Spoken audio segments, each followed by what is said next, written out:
Hello, happy Monday.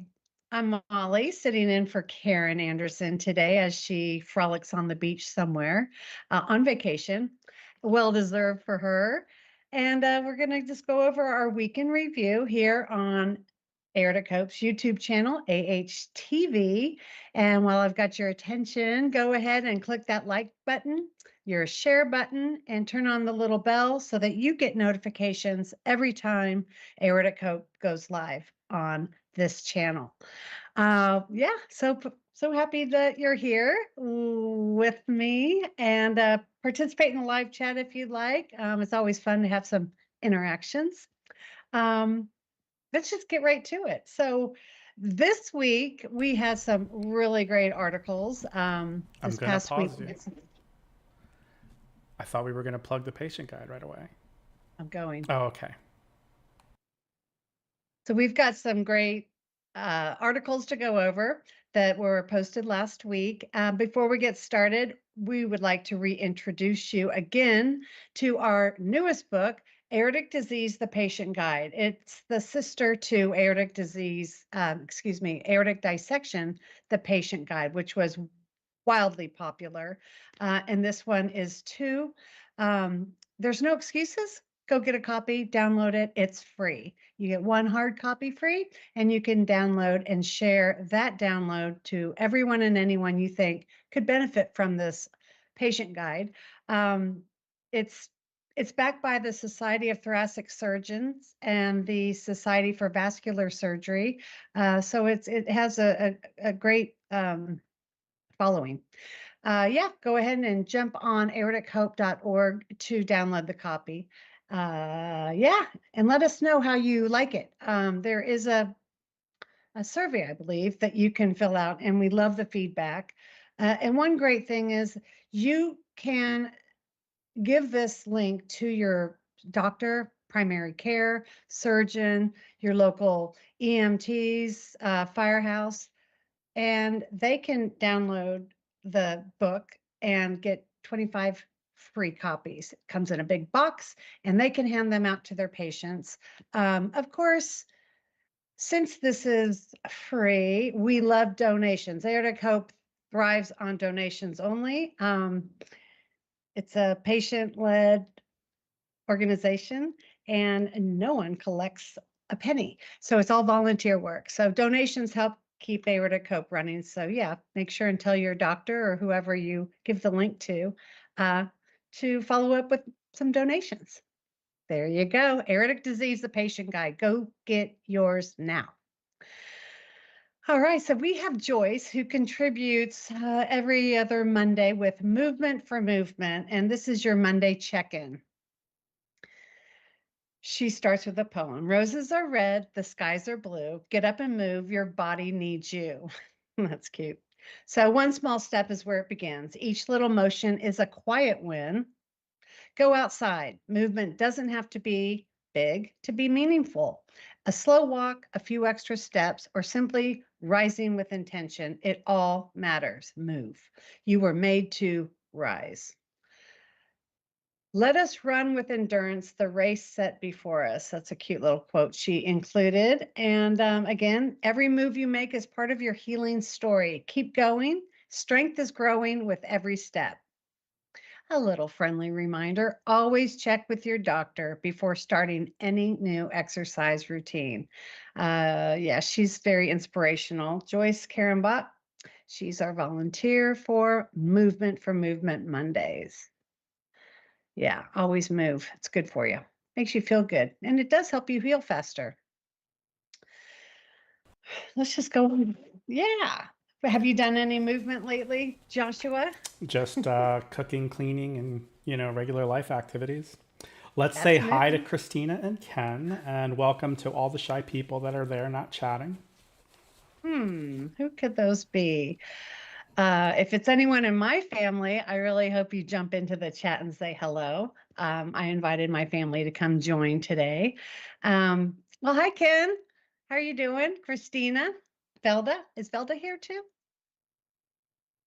I mean, I assume she's here, but she Yeah, hasn't said hi yet. well, hi, Christina. Um, I think I told you I was in your neck of the woods recently. I was up in Texarkana, and but it was a quick trip, and I wasn't in a car to swing by your house. So I flew right over it, though. I said hello. Next time, I'll see you. Well, good. Thanks for being here. I hope you enjoy what we have to offer you today. Um, Moving right into Topic Tuesday, we have a new medical student, Ani. Ani is at Baylor College of Medicine and as a medical student, and he contributes to his very first Topic Tuesday. And he's very excited to make this his first post as the newest member of the Aortic Hope team. For this week's Topic Tuesday, we'll take a closer look at how blood pressure is measured and how small changes in that process can lead to big changes in your medical care. We probably all take our blood pressure, so we're used to doing it. But you know what? It's a good reminder to see if you're doing it correctly. The blood pressure is measured manually or with a machine using a blood pressure cuff that wraps around your arm and inflates, as we know. As the cuff inflates, it puts pressure on your arm and compresses the blood vessels running under the cuff. As the cuff deflates, one can measure your systolic pressure, which is the upper number in your reading, which indicates the pressure in your vessels when your heart is pushing blood out. And your diastolic pressure, the lower number, which tells you the pressure in your vessels when your heart is relaxing and filling with blood. It seems pretty simple, right? The problem is your blood pressure can vary a lot throughout the day depending on what you're doing and even how your body is positioned. Because of that, there's several things you can do to ensure that your blood pressure is being measured accurately. So here's a great photo of the proper way to sit when taking your blood pressure. They want you to sit with your back supported, your feet both flat on the ground, um, your arm up, your palm up, and your arm resting in front of you on the table. Um, what are some other ways? Oh, okay. Well, we'll just go through it. So before the reading, no smoking, no caffeine, no exercise about 30 minutes prior, and remain seated and relaxed for 3 to 5 minutes before you start the cuff. And during the reading, make sure you're in a quiet room, no stimulation, comfortable temperature, and no talking during or between blood pressure readings. It's suggested that you take 3 readings or just 2 if they seem normal, but 3 readings with an interval of about 1 minute in between each reading, and then use the average of the last 2 readings. Some pressure cuffs actually have that feature where it'll take 3 readings in a row, and then in the end, it'll give you the average. So that's a pretty fancy cuff. So why does it matter how you measure your blood pressure? Well, if you measure it incorrectly, it can lead to a reading that's often higher than it's supposed to be. Studies have shown that incorrect arm positioning can increase your systolic pressure measurement by almost 7 points and your diastolic pressure by almost 4 points. So it is important to have that arm out, palm up, resting comfortably on a table in front of you around heart level. Since we have objective cutoffs for diagnosing hypertension, which is like a blood pressure um, less than 140/90, the increased pressures from an incorrect measurement might cause you to be diagnosed with hypertension despite not actually having it, which can lead in turn to unnecessary interventions or medicines. How can you prevent that from happening? Well, doctors have a very limited view of patients' lives when they are seen in the office. And because of that, the most accurate blood pressure measurements are often those you take at home, averaged over a long period of time. In some weeks to months could be that period of time.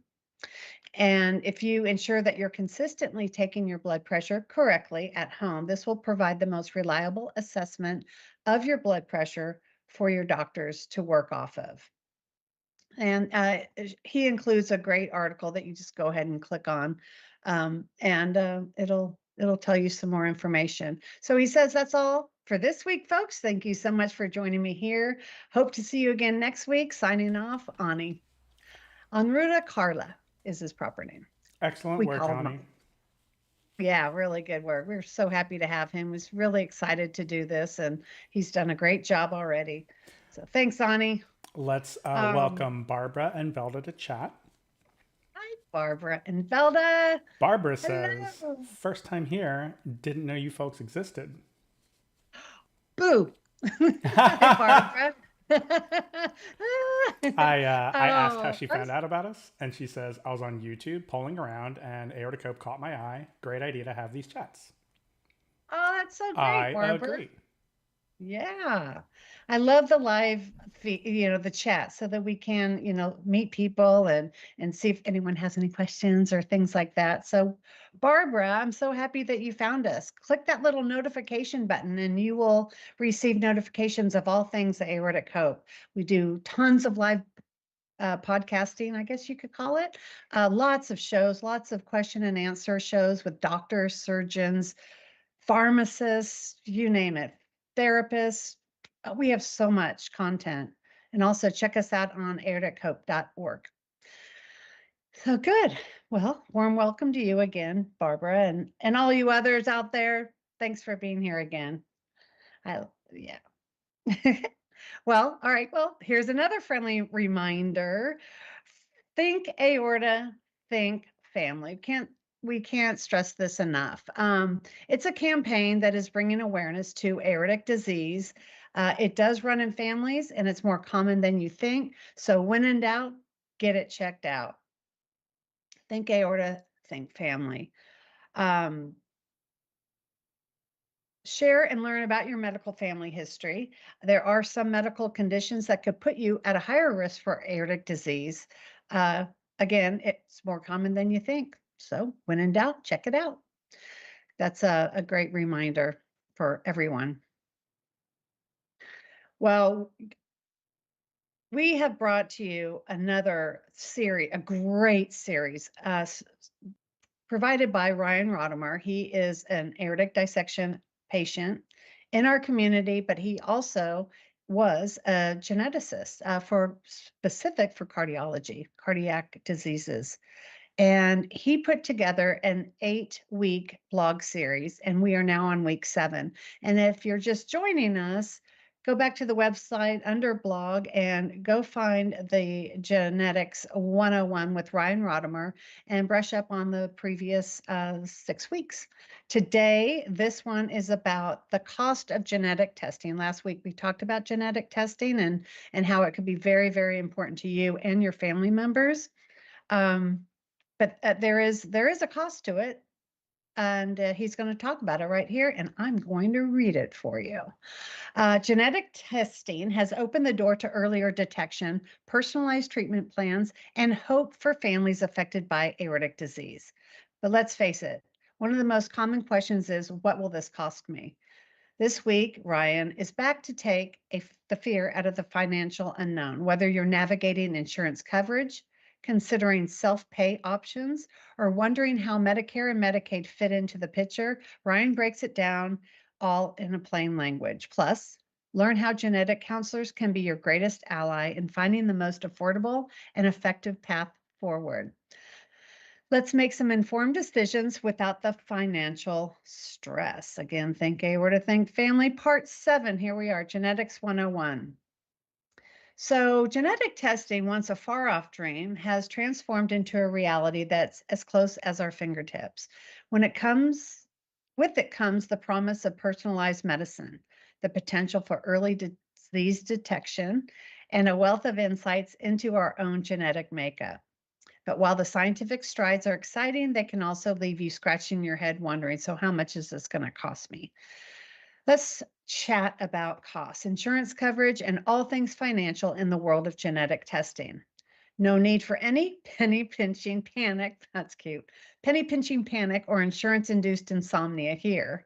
We've got you covered. No pun intended. That's cute. Oh, Ryan.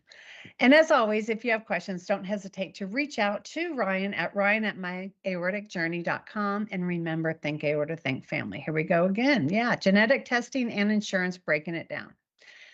Let's get down to the nitty gritty. Insurance coverage and genetic testing can be a tangled web to untangle, but don't throw in the towel just yet. Here's a closer look at the key points. insurance coverage. The good news is many insurers are stepping up to the plate, but like any good relationship, it's all about communication. Before you jump in, get in touch with your insurance provider to understand what's covered and what isn't. Little legwork up front, but it could save you heaps and headaches later. And keep in mind, if you don't have to do this, you don't have to do this alone. Genetic counselors and lab billing staff can also often take on much of this work. They order and perform genetic testing so often that they usually have the process very streamlined and can get insurance covered figured out way more quickly and clearly than you may be able to. There are some discounted rates for self-pay, and if the thought of dealing with the insurance sends you into a tailspin, consider the self-pay discounted rates. Many labs offer this option, and it can be a game changer, particularly if your personalized cost estimate with insurance exceeds the self-pay price. Once you've gone down the insurance route and a claim has been submitted, you may be locked in and no longer able to choose this self-pay option.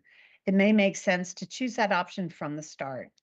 Testing costs won't count towards your deductible, but again, these reduced rates could end up saving you hundreds or thousands of dollars compared to your out-of-pocket costs when billing insurance.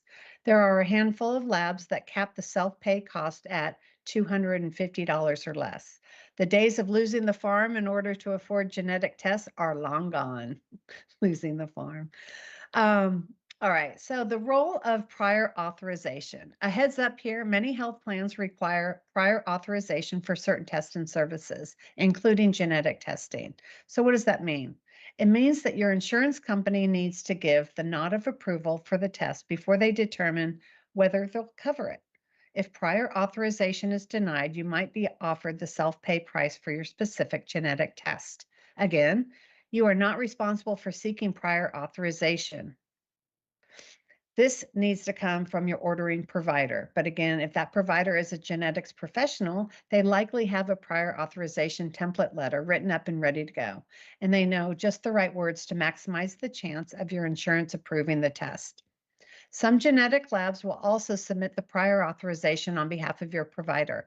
So if your provider seems overwhelmed, if you're getting pushback because they're unsure of how to navigate the cost, insurance ordering follow-up, simply ask for a referral to genetics. If the closest genetics clinic is too far away, there are multiple telehealth genetic counseling services available as well. Gosh, who knew? I didn't know that.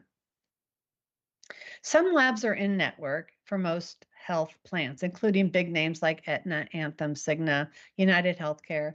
They also accept all national and regional carriers in the United States. But even if a lab is in network for your insurance plan, it doesn't always mean that 100% of the cost of testing will be covered by your plan. The total amount you'll owe is determined by your individual health plan, so it's best to contact your plan's member services department for more information. Or better yet, just let that genetics counselor or genetics lab figure that out for you.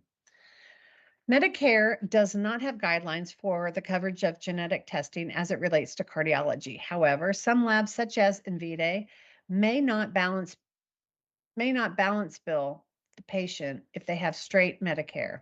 Balance bill the patient if they have straight Medicare. This may be subject to change, but if your Medicare policy is managed by another insurer, such as Blue Cross Blue Shield Medicare, for example, it may actually be best to go with the self-pay discounted rate. When it comes to Medicaid, most labs will not accept payment from Medicaid, but many still have a policy in place where they will not balance bill the patient.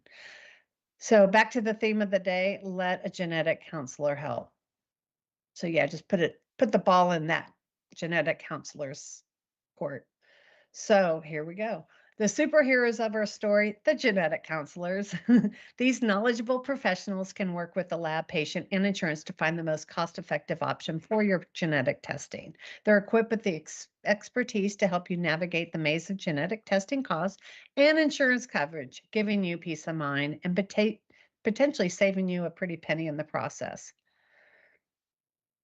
So in conclusion, navigating the costs and insurance coverage in genetic testing might seem like a daunting task, but armed with the right knowledge, it doesn't have to be. Whether it's understanding your insurance coverage, considering self-pay, or enlisting the help of a genetic counselor. There are plenty of routes to make genetic testing affordable and accessible. So don't let the cost conundrum hold you back from uncovering potentially life saving information about your genes. Okay, well, I think this is more, I mean, that was a great article, but I think when you are faced with genetic testing, maybe this is something you reread again right before you start the process, because that was a lot to remember. Right on. Christina says that she paid 250 and they tried to get way more, and they finally honored what she was told to pay up front, a maximum of 250. Wow, good for her. That's great. She's awesome. I was, yeah, she is. Yeah, she's a good advocate for herself. I have a genetic testing story, but I'm not going to say it. Well, yeah, it was a little difficult to get my coverage, but anyway, yeah, no, it's this article was really good. It was really good. Who knew? I didn't know there was a self-pay option like Christina just had, or any of those. But yeah, good, awesome, Christina. Um, well, if you haven't tuned in to Therapeutic Thursday, this is John Quick. He is an 18-year survivor of an aortic dissection, and he was on vacation this past week. So we didn't have a Therapeutic Thursday, but we will this week. If you haven't tuned in, he's so good. He's just really pleasant and real nice to listen to. He's got some great advice. So check him out on this Thursday, Therapeutic Thursday by John Quick. Oh, Friday the 13th. Moving right along. Friday the 13th, everyone. That was last weekend. This date might have a spooky rap, but we say let's flip the script and turn today into a celebration of good vibes, lucky moments, and positive energy. After all, it's still Friday, and that's something to smile about. Superstitions have been around forever, from avoiding broken mirrors to knocking on wood. Some make us laugh, some make us think twice, and some we just follow in case. So, do you have any superstitions? Question of the day. I think this is kind of funny because flipping the script on something that's always been known to bring you bad luck, it's kind of like that one where if a bird poops on you, it's supposed to mean good luck. I mean, I think that's what this is. Like, I don't know. I don't think it's really good luck when a bird poops on you, frankly. But I've never heard that. yeah. I mean, what else can they say? Oh, they got to make you feel good about a bird pooping on you. Mm. Anyway, I don't You really don't have have any any superstitions. superstitions? I don't think, no, no.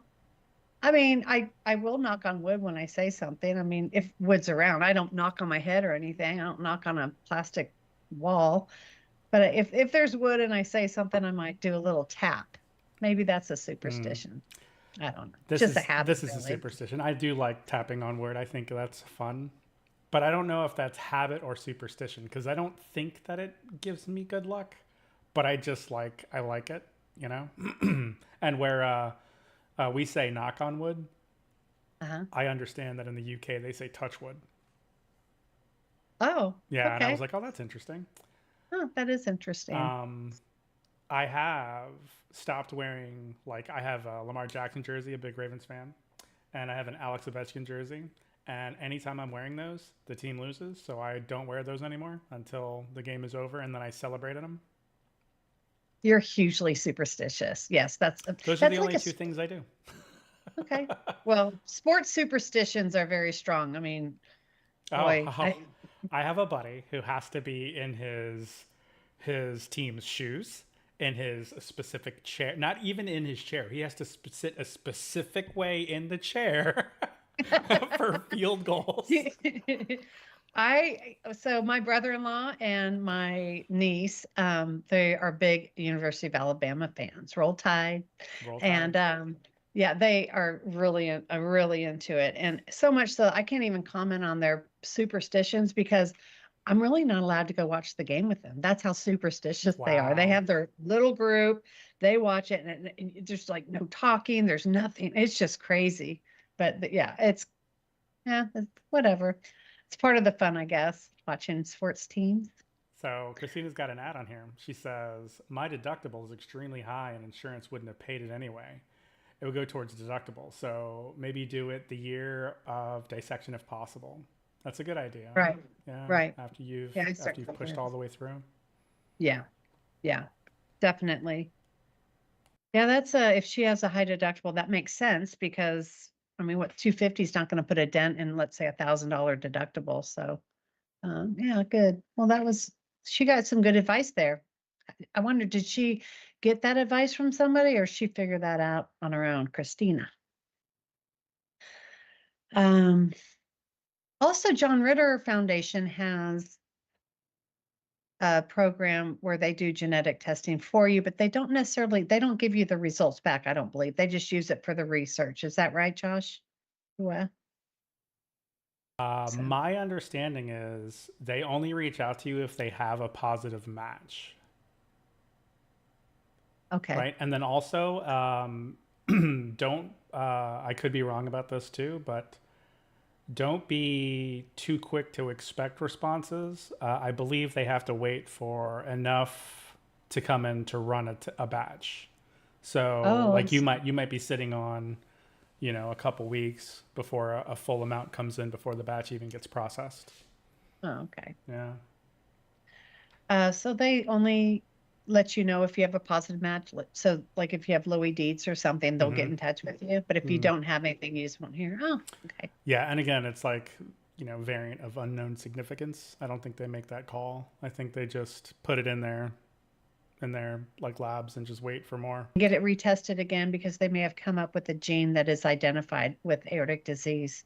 Yeah, Um, I want to say they had a statement that said it was like between 6 and 10 years. okay. Okay. Hmm. Well, oh gosh, this is our Survivor Series Saturday.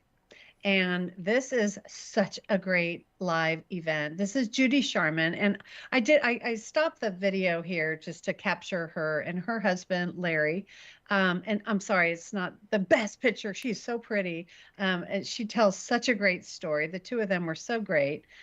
We just had this on air on Saturday, which every Saturday we have some type of event for Survivor Series, whether it's just a written blog, a live event, or a recording. So always check on Saturdays for Survivor Series and always sign up. If you haven't told your story, get on here and tell it. Well, And we let's love, cover some of the interesting parts about her story, though. I know. Right? I mean, I couldn't believe,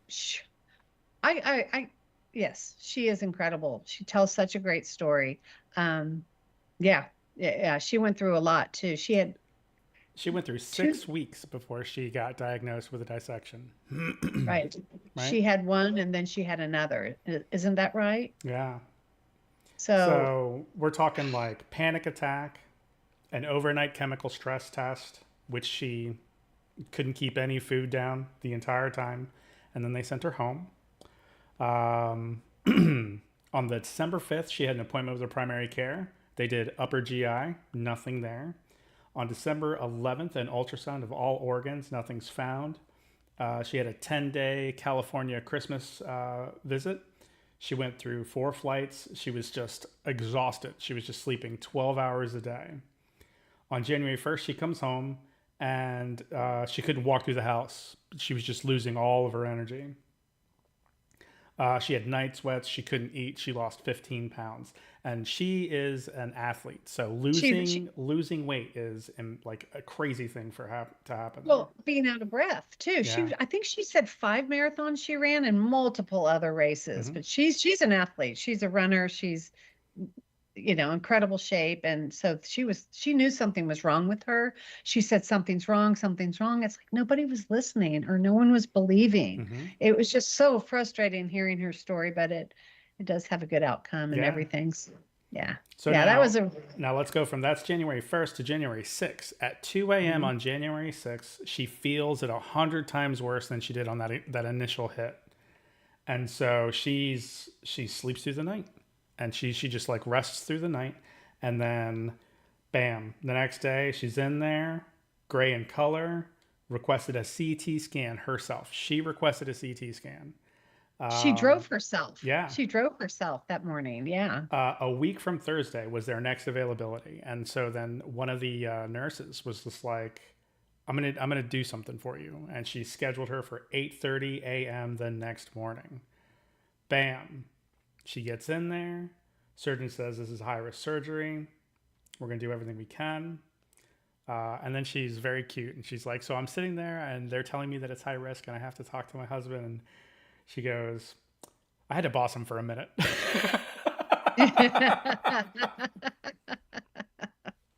Oh, She's so great. she is. Um, The story is so good. I oh, mean, we're kind of letting the cat out of the bag here no, no, and no. spoiling it, but there was so much to the story. You gotta go watch this one. It's It's so good. It's so hour good. and 20 minutes. There's a little bit of dialogue at the end with chat with the live chat. Yeah, go And check it out. hold on, but for those of you that are interested, right? She is 5 months out of surgery. She's hiking. She's playing some tennis. She's playing pickleball. She's playing disc golf, right? So It's keep in mind when we talk about how fast anybody can recover from this, it's all over the map, and that's part of the trouble with aortic disease, right. right? And support because everyone's different.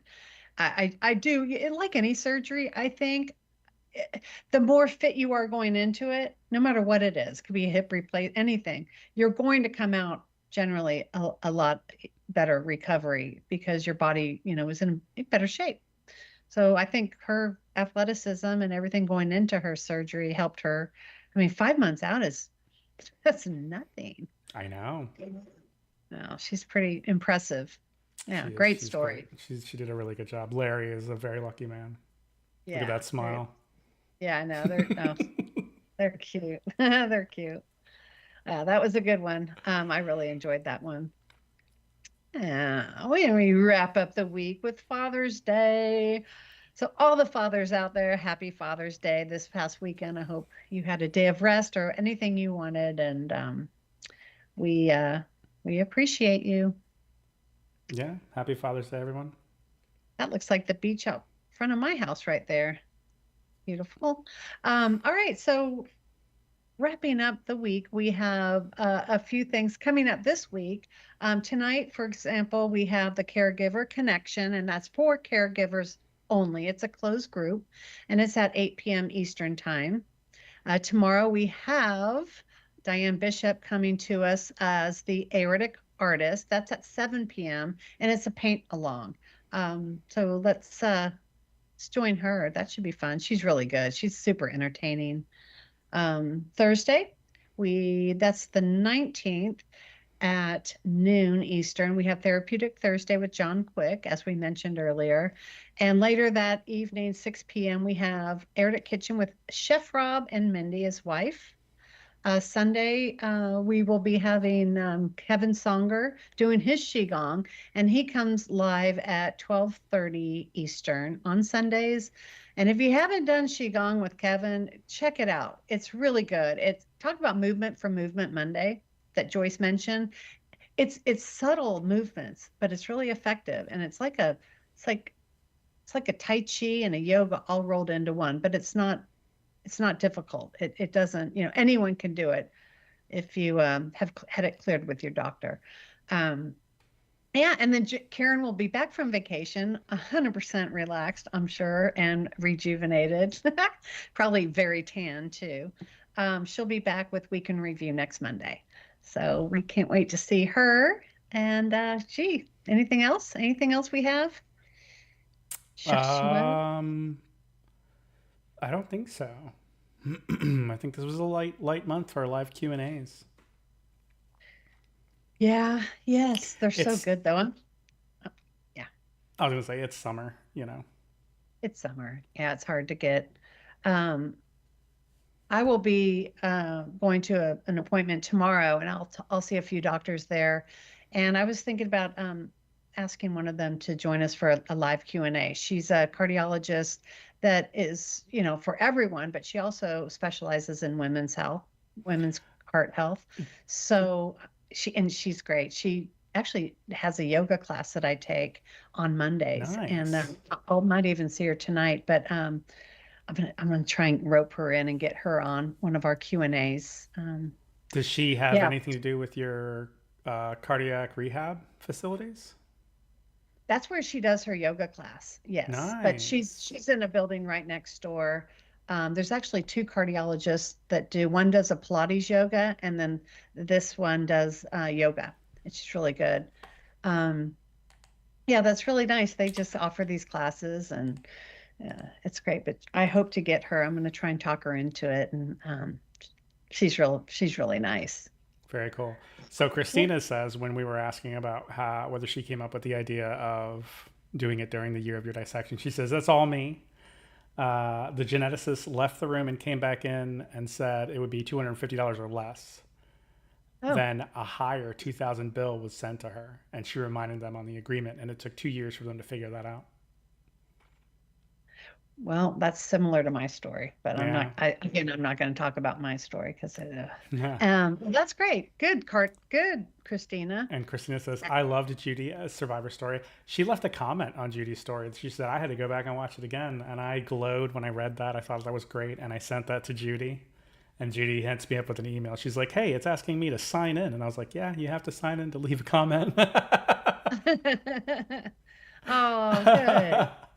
Yeah, at the end of the her interview there, you mentioned to her that we'll be seeing you again. She wants to. I think she'd be really good with Aortic Hope Oh, and yeah. what she has to offer. And I can't wait for her to yeah, meet Karen. Absolutely. yeah, she's Yeah. so good. Got, Mm. she's, like I said, she's got the right energy for surviving through this. We have Stephen Freeman Jr. He's another one. Just bright energy, living with an aneurysm. Christina, obviously Velda, Rob, like all these people that are just you know.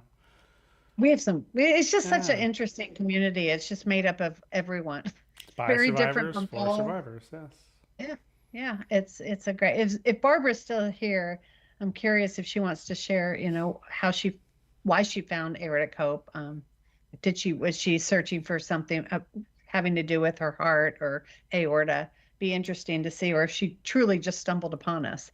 It'd be interesting to know, and be fun to meet you if that is the case in one of our support groups, which if you look here on the page I have, we have all the schedules for the different support groups, which are patient led. We have one in Spanish and we have one for the Canadian folks up north, like Velda. Um, yeah, so check out our schedules and join us again. Welcome, Barbara. Hi, Ken, and all the rest of you. Thanks for joining me today. I'm happy you're here. Yeah, they all say thank you. Thank you, Valda. Thank you, Ken. Thank you, Christina. Welcome again, Barbara. Yeah. All right. We'll see you next week. Have a good one. Bye.